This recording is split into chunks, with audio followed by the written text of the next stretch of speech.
My name is Dr. Johnine Donley, and in this webinar, I'd like to talk about making the shift to PA STEELS standards for teachers.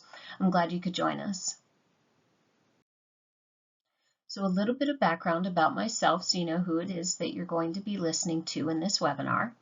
I've been in education for 31 years in the K-12 space.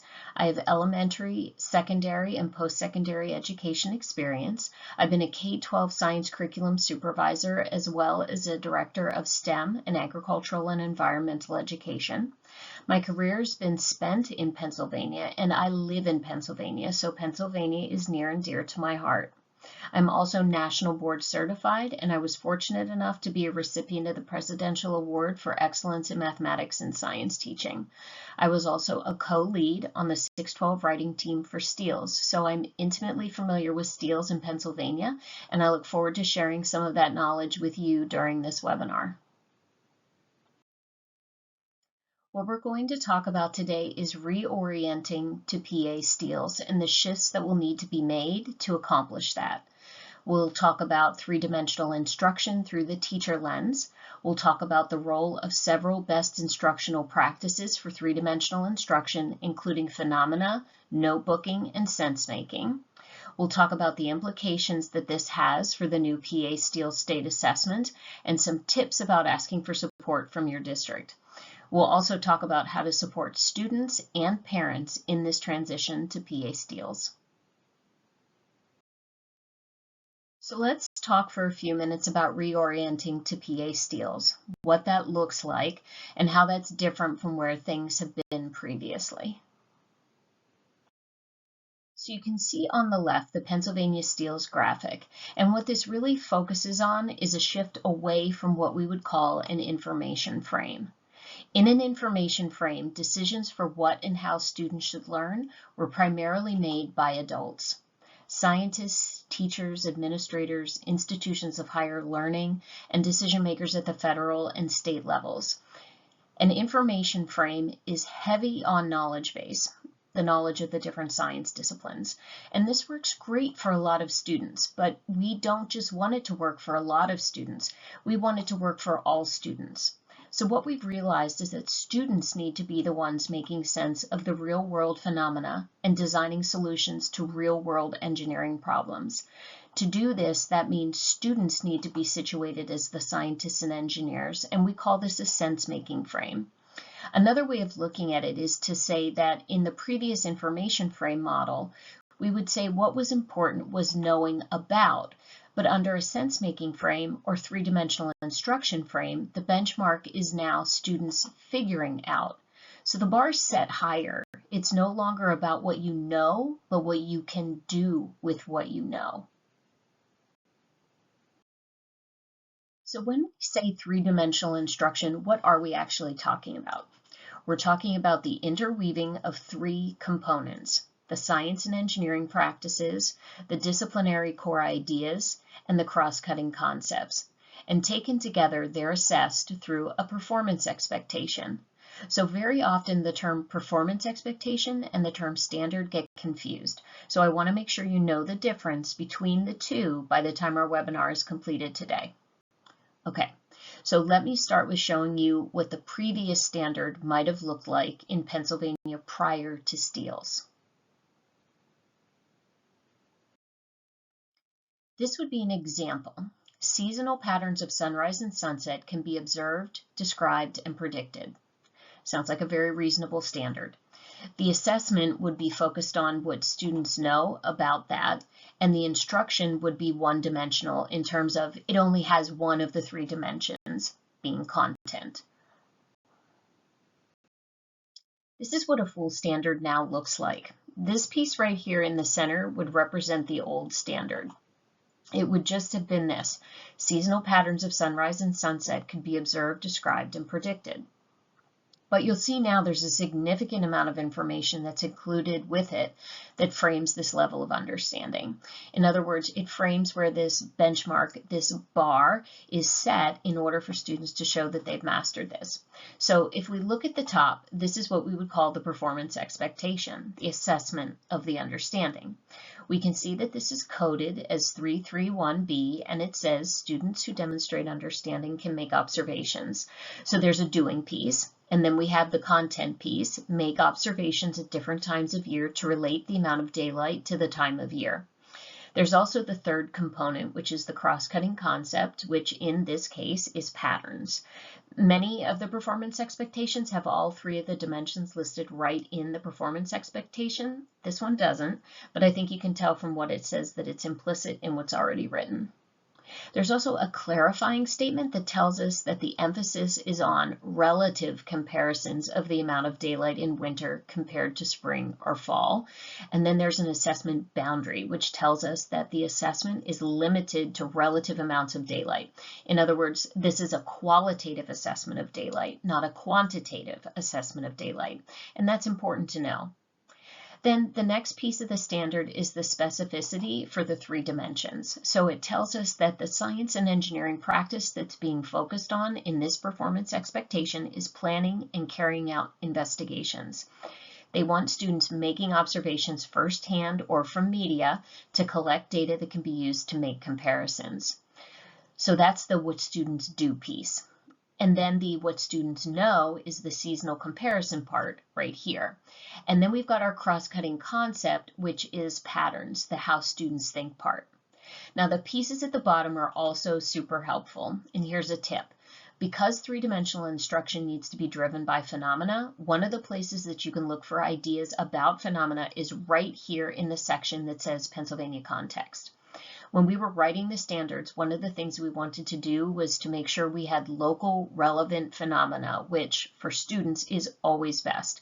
So we gave examples here under Pennsylvania context. In the context of Pennsylvania, we happen to have 4 very distinct seasons, unlike some other states, and we wanted to provide that context for phenomena. Career-ready skills are also listed here, as well as connections to several other content standards and practices that are connected to agricultural science, environmental literacy and sustainability, and then we have the PA Common Core for ELA and math. And all these things are helpful when you're trying to make those connections between and among other content areas. This whole thing taken together in green is the full standard. Now what I want to do is I want to take a look specifically at the performance expectation itself. In this case, we're still on 331B about observations of daylight. And that's the same. But when we look at it in terms of assessment versus the old way we assessed, this is a performance expectation, meaning students have to do something, and it is an expectation, not a suggestion. It is expected that to meet the level of mastery for this performance expectation, students must be able to do what it says, make observations, and then draw meaning from that. So what can students do with what they know is now the benchmark. In terms of instruction, we have to include phenomena and sense making in this, and I'll get to both of those in just a minute. One of the helpful things that has come out with the Next Gen Science Standards and can be applied to STEELS are the evidence statements. Very often where we kind of get hung up in our curricular planning is this with the assessment. So how do we assess in a way that's three-dimensional so our students are prepared? And let's face it, we also mean prepared for the STEELS assessment. When we're looking here at the evidence statement, we can see that in this case, there are 3 sections. Section 1 is organizing data, Section 2 is identifying relationships, and Section 3 is interpreting data. All you do is you pick one thing from each section and you create your assessment from those. So just one thing. From 1A, you pick 1. From 2A, you pick 1. From 3A and B, you pick 1. Just one from each section, and that will give you a robust three-dimensional assessment. I want to point out one additional thing here where it says describe, and it has this little asterisk up here. Whenever you see this in an evidence statement, there's going to be a clarifier on the same page, and I have it here in the lower left corner of the screen. It says, unless otherwise specified, descriptions referenced in the evidence statements could include, but are not limited to, written, oral, pictorial, and kinesthetic descriptions. And what they mean is that it's perfectly fine for students to represent their understanding in multimodal ways, right? So there's more than one way students can make their understanding visible in an accessible way. Now we're going to take a further look at this specific example. This is a first grade standard, and again, I have the PA STEELS logo over here. We want to look at those three components of three-dimensional instruction. So what Pennsylvania is saying is that as part of STEELS, we want to include the science and engineering practices, or what students do, the disciplinary core ideas, or what students know, and the cross-cutting concepts, which is how students think. If we look at these, the science and engineering practices are how we do science, disciplinary core ideas are the things that we know, and the cross-cutting concepts are the big ideas in science that transcend all of the science disciplines. And in fact, they transcend science. They transcend into social studies, ELA, math, they go into life. These transcending cross-cutting concepts are things like patterns, systems and models, cause and effect, scale, proportion, and quantity, and stability and change. They can be applied very broadly and is one of the ways that we help students understand their learning so that it can be applied to novel contexts. The cross-cutting concepts are the way we accustom students to unsilo their learning and apply it across all content areas and their lives. The cross-cutting concepts are what tie everything together. So I just want to make note of that for all of you. So let's take a look at 331B. We said observations at different times of year. Notice that's in green. I'm calling out this where the science and engineering practice is in the performance expectation. Then the blue shows the disciplinary core idea, the amount of daylight related to the time of year. Then the cross-cutting concept is patterns, and in this case, it's patterns of observations that students are making. And as I said previously, usually they're explicitly called out within the performance expectation, but in this case, it's implicit. But you can tell from what it says that it's the cross-cutting concept of patterns. Now, all of this is united by using phenomena. This needs to be driven by phenomena. So let's look at these things through the teacher lens.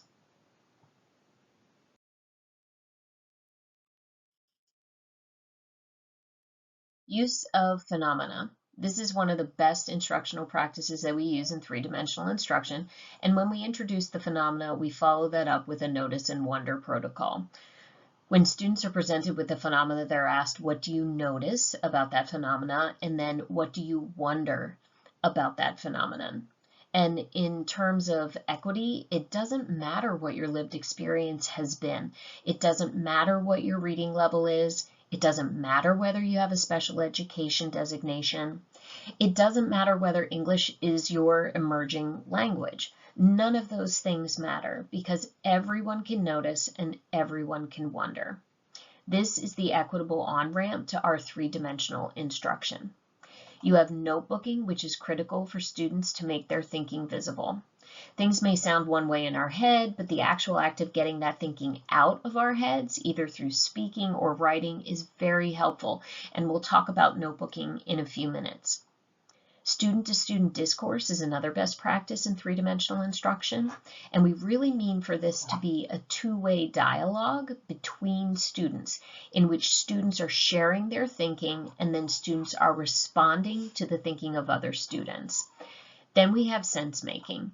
This is by far the most critical best practice that you can use in your classroom to support three-dimensional instruction, and we'll talk more about that in a bit. Then there's this, the critical role for you as the teacher, and it's a huge shift. You become a procedural facilitator of student learning, and we'll talk more about this as well, so let's dive a bit deeper into these best practices. First, we'll talk about the role of phenomena. So what is a phenomenon? Phenomena are used to guide or drive the instruction. They are observable events that help us understand the world around us. It's as simple as that. However, students are the ones who do the figuring out. So there's a phrase that's become popular in three-dimensional instruction that goes, don't kill the wonder. So we don't front-load vocabulary and we don't pre-read. We don't do these things because it kills the wonder. And frankly, students aren't cognitively prepared for these at this point anyway. We want the phenomenon to be the student's first exposure, and then we want them to notice and wonder. That's the hook. That's the equitable on-ramp that brings students into the learning sequence for whatever particular performance expectation that you're after.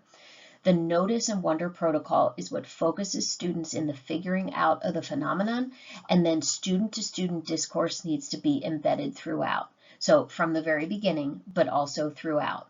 And that umbrella of phenomena is what ties all the rest of that together.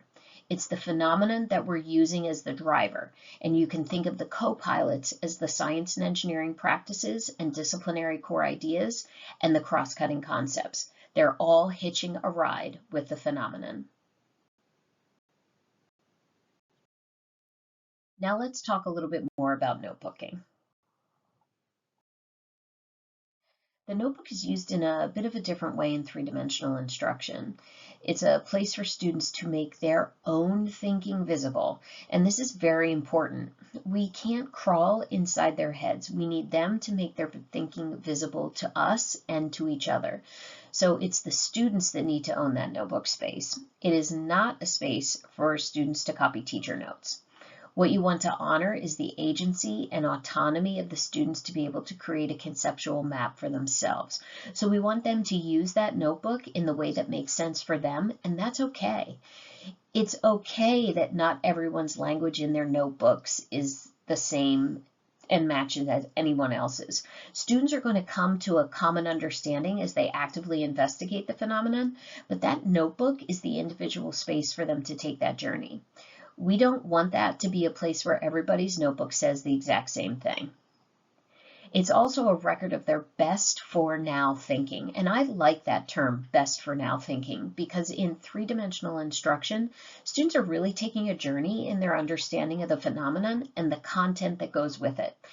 Their best for now thinking represents that journey that they're taking. So every time they dip into the active investigation and learn something new, that best for now thinking is going to change based on evidence.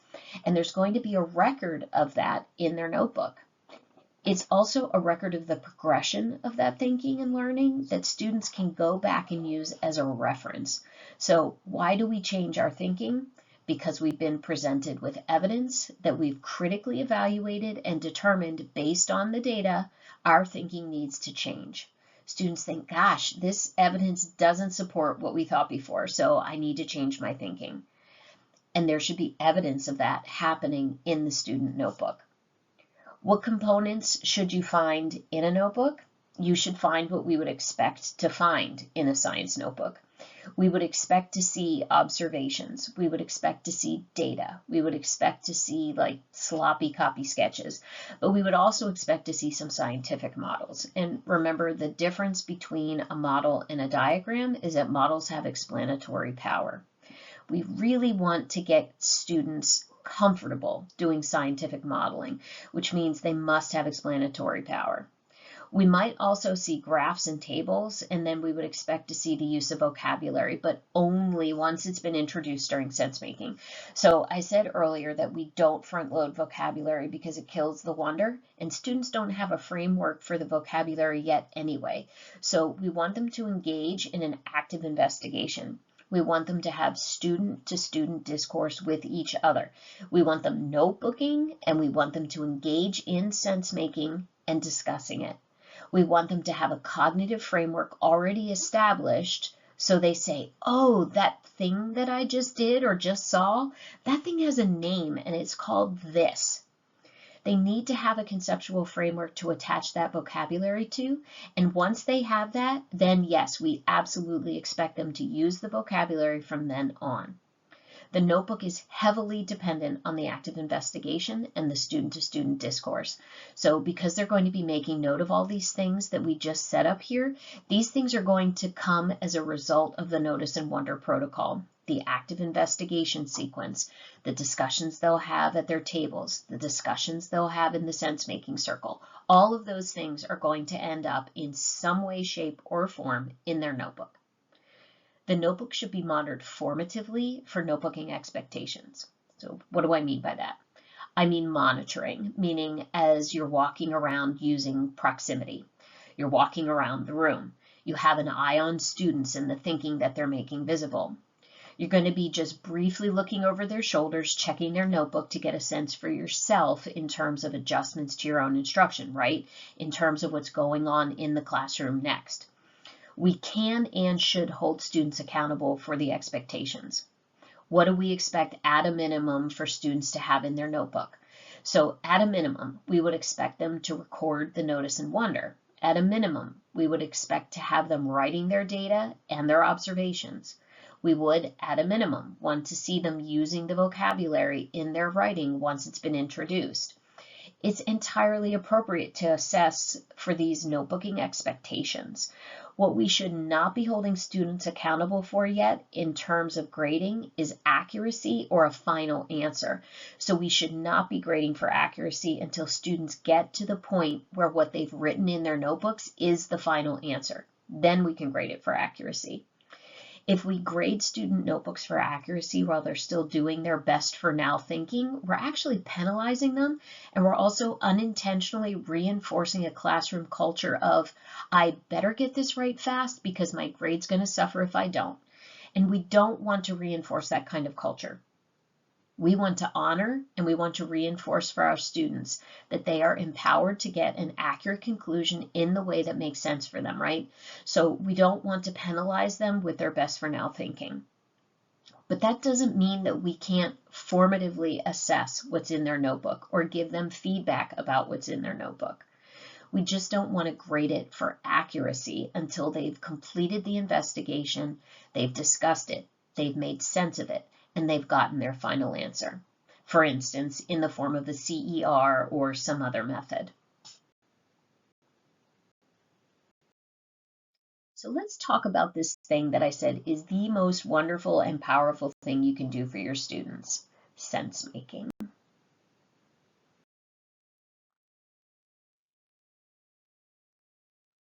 If you're on this webinar and you're old enough to remember Popeye, you know he ate spinach and that gave him superpower. So in terms of active investigation in a three-dimensional classroom, sense making is the thing that gives the superpower to three-dimensional instruction. And this is where students figure out what their data and observations actually mean. Think about it. Up until this point, yes, they've been working with the phenomenon. Yes, they've noticed and wondered. Yes, they've written in their notebook. Yes, they've had a dialogue with their peers. But the only place for them to actually put it all together and figure out what all of that means in some cohesive kind of way is when they come together in sense making. Sense making is where they put those pieces together, and I cannot stress enough to you how critical that is. You should not have the phenomenon without then including the sense making as part of that sequence of learning. So let's look a little bit more in depth at what sense making is. Sense making is usually done as a class and usually standing or sitting in a circle. And the reason we do that is because of equity. We want students all standing or sitting sort of shoulder to shoulder in a circle so they can all see each other. We don't want any double parkers, which is like the person that stands behind the circle. We don't want that. We want everyone in the circle as equals, and we want them talking to each other. So what should you be doing as the teacher? Teachers are in the role of a facilitator process. You can keep the sense-making process going, but the students do the work. Whenever I'm in a sense-making circle with students, I may pose a question, but then I say, talk to each other. Then I shut my mouth. I get quiet. Students can use sentence stems as a way of helping them to have productive student-to-student discourse, but the students are the ones responsible for using their data, their observations, their questions, and they will work out the understanding, and that's very important. This is really focused on student-to-student discourse, and what I mean by that is that these are not a series of monologues. It's not a series of one student shares what they think, another student shares what they think, and so on. These are actual conversations, actual scientific discourse back and forth among students, a true dialogue.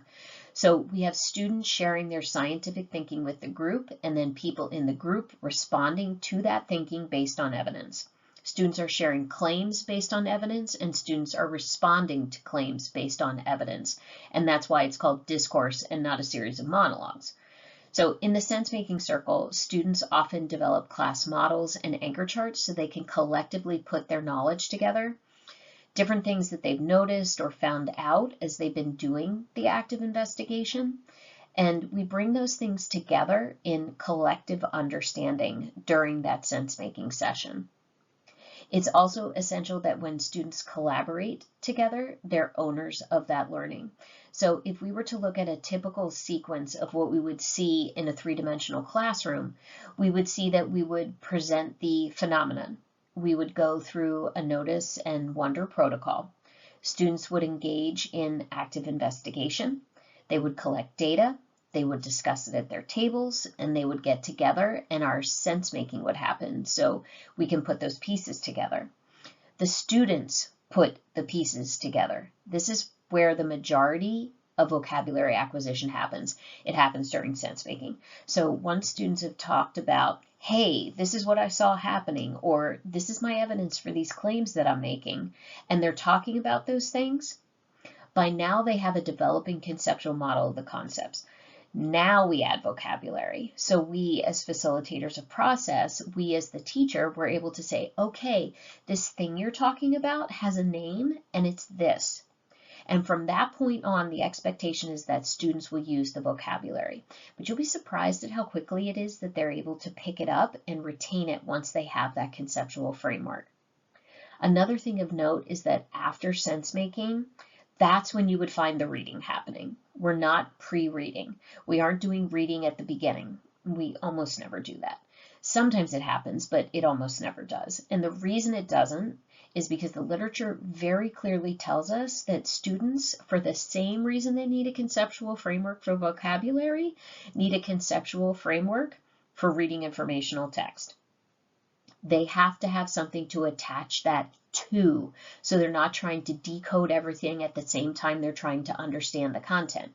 So in this case, students that may even be 2 grade levels below in reading, those grade level differences are mitigated when you do 3-dimensional instruction in this way that includes sense making, then vocabulary acquisition, then reading. So it makes a much more level playing field. And we all know informational text can be very challenging for students, but when done in this way, it becomes much more accessible for students. Then we would conduct some sort of summative assessment, either through a CER or some other form of summative assessment. And I do want to note here that notebooking and student-to-student discourse are embedded throughout this process.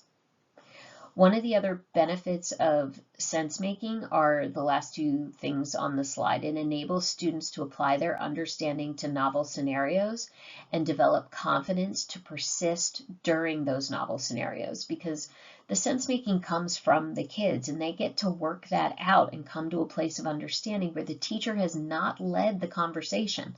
The teacher has directed it with questioning, but the teacher has not led or relied on direct instruction.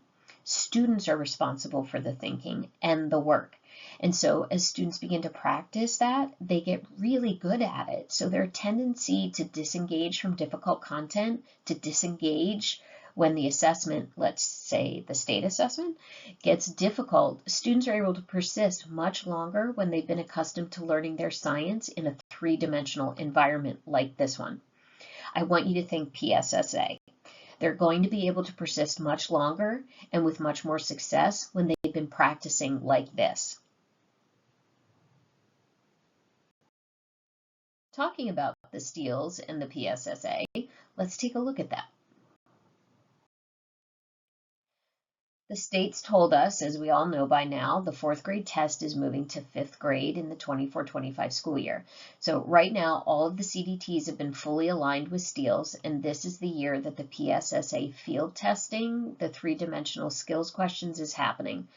We kind of get a dry run this year, but next year in 25-26, the PSSA becomes operational with STEELS, and it counts. If your school hasn't already started that journey to making the transition to STEELS, now's the time. In terms of how is the assessment going to be different, the items in the scenarios are now going to be multi-dimensional. There will be 3-point constructed response items, which we know generate probably the most difficulty for students. There will be up to 3 scenarios in grade 5 and up to 5 scenarios in grade 8. One of the other changes is the distribution of questions across domains. It's now equal. 25% in physical science, earth science, life science along with environmental literacy and sustainability, and then technology and engineering.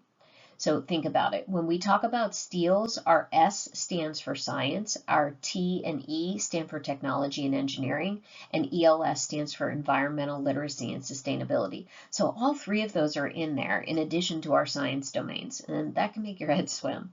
If I think about it, I think, my gosh, that seems completely overwhelming.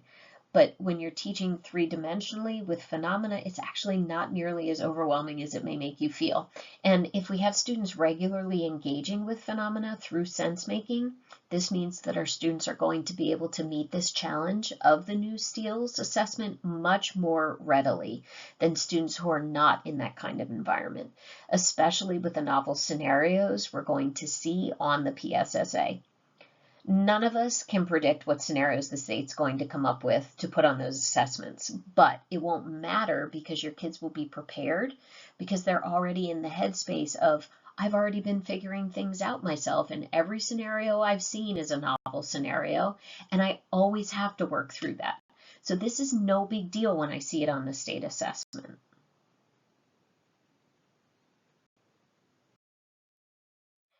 Now let's look at how these performance expectations show up in a STEELS PSSA example, and this is directly from the state, by the way. The performance expectation we'll look at first is from the 3-5 grade band. I wanted to pick something that was not science because we've all seen science ones, so I picked this technology and engineering performance expectation. This one is 3.5.3-5.P. The 3-5 tells you it's a grade band versus a specific grade, and it says students who demonstrate understanding can evaluate the strengths and weaknesses of existing design solutions, including their own solutions. The clarifying statement is that they'll be able to evaluate a range of potential solutions by analyzing the strengths and weaknesses of those designs and use criteria and constraints as a way to judge those strengths and weaknesses. So if we look down at the 3-dimensional pieces, students need to engage in argument from evidence in terms of critiquing. They need to be able to develop possible solutions and use critical thinking and optimism as well, which we can call persistence. All these things come into play in this particular performance expectation. So what does this look like on a state assessment? How does this show up as a question? This is what that question looks like. Wow. If we look at these types of questions, they can feel overwhelming for students and maybe overwhelming to look at for you. So we've got a lot going on this page. We've got 2 diagrams of 2 different iterations of this paddle boat design. We've got a table with experimental results, and we've got a description of a bit of an experimental design down here in which students have to get through and make sense of before they can even get down here to the prompt. So in the past, looking at this would have given me heartburn. So I think, thank goodness for 3-dimensional instruction and these best practices that we're going to be using in our 3-dimensional classroom, because they're going to be able to help us out and help the students out significantly. So I'd like you to consider a thought experiment at this point. What I'd like you to do is pause the webinar and take a minute. I want you to read through this PSSA question, and I want you to think deeply about this question from 3 perspectives.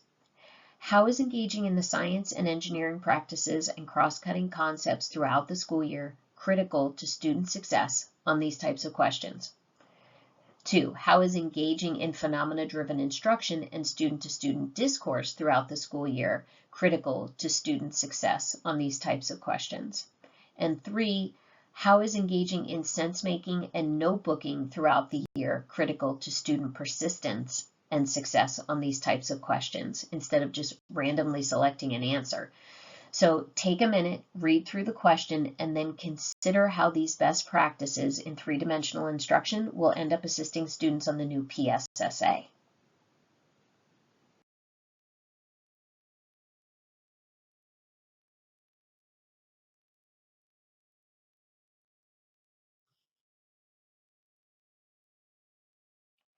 Let's take a look at one more example. This one is from the environmental literacy and sustainability arena. So this time our performance expectation is about sustainability and stewardship.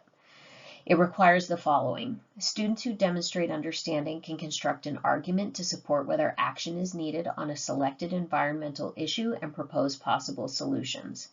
It says in the clarifying statement that using a claim, evidence, and reasoning model or other critical thinking process, students analyze and synthesize data they've collected or compiled to support their claims and proposed stewardship actions.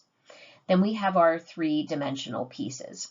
Our science and engineering practice would be engaging in argument from evidence and obtaining, evaluating, and communicating information. Then our cross-cutting concepts would be cause and effect and patterns. These things are embedded within this performance expectation. So what does this end up looking like on the PSSA? We would have something that looks like this open-ended item. We have a fully open-ended response question, right? This is a constructed response question. It says, Chartiers Creek is a stream in western PA. It flows into the Ohio River. Recently, community members noticed an environmental issue. They noticed that thousands of fish and other aquatic animals had died in Chartiers Creek. When large numbers of organisms in an area die from environmental factors, it is called a die-off event. So the question's then broken down into 3 parts, and this is called a cluster question. So all the questions refer back to the prompt. So what I'd like you to do is, I would like you to think about the same 3 questions, but this time we don't have diagrams or charts. This time we have a scenario and we have a cluster of constructed response questions regarding how you would respond to this scenario. So I'd like you to think about it through the same science and engineering practice, cross-cutting concept, phenomena-driven, notebooking, and sense-making lenses. How would those things help students with this kind of question?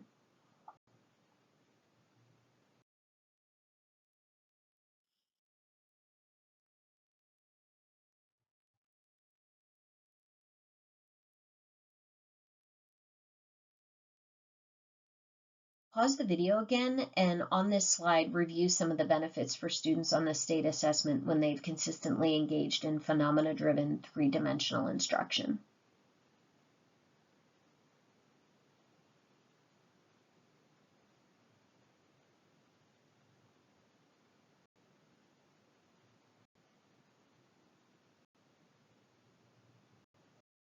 So to summarize, teaching three-dimensionally throughout the school year and using these best practices consistently can really assist students, and it's not just about the test. I mean, it is about the test, but it's really not about the test. We want to assist students in their learning and their self-confidence, so these things are important even beyond the assessment. So how do you ask for support from your district? What are some ways that we can go about doing that so we can ask for support through the implementation of three-dimensional instruction in our classrooms? This is a huge shift, not just in practices, but also in pedagogy, and it's a shift for everybody. It's a shift for teachers and administrators. It's a shift for students and parents. It's a shift for everybody. So we definitely would want to advocate for support from our district. So think about it. As teachers, you are essential to three-dimensional instruction. So the biggest shift is that of moving away from direct instruction. Sometimes this is referred to as IRE, which is initiation, response, evaluation. And this is where we as teachers usually direct the learning. We might say something like, who knows what this is called, or who remembers this, or who can tell me this? Then a student or two respond, and then we say, yes, that's right, or no, let's see who else can help. That's typical in direct instruction, and that really takes a back seat now. Instead, you take on an even more important role as a facilitator of process.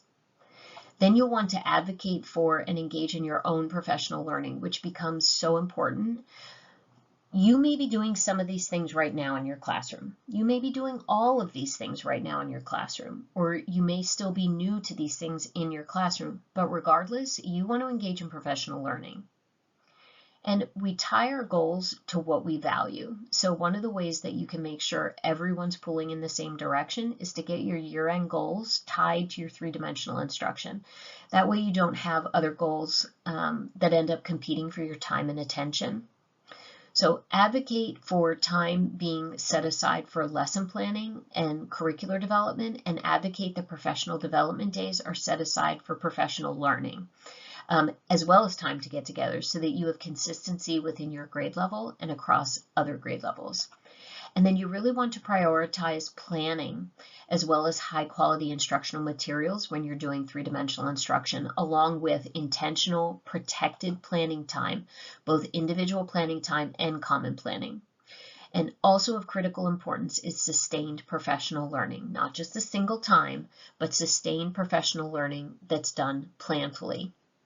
Next, you need to think about what a three-dimensional classroom looks like when it's three-dimensional, and being able to converse with your administration to say, okay, if we're going to do walkthroughs for three-dimensional instruction and we're new to this, how can we do this in a way that makes this comfortable, right? To say we're still meeting our expectations, but we want to be comfortable doing it. That's valid. So what should a walkthrough look like for that? And what would you see the teacher doing? What would you see the students doing? And then tying it to year-end goals. I really recommend a 3-year tiered implementation for these look-fors, because the first year you're going to kind of scratch the surface. The second year you're going to go a little deeper, and in the third year you're going to go even deeper still. So you'll find that as long as everybody's being consistent in each year, your students will be more comfortable with three-dimensional instruction.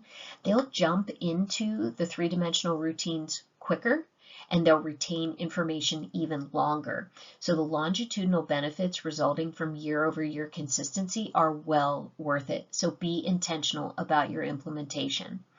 Prioritize no more than 2 to 3 focus areas a year. Focus on a couple and do them well before moving on in following years. Finally, consider classroom coaching and peer-to-peer networking.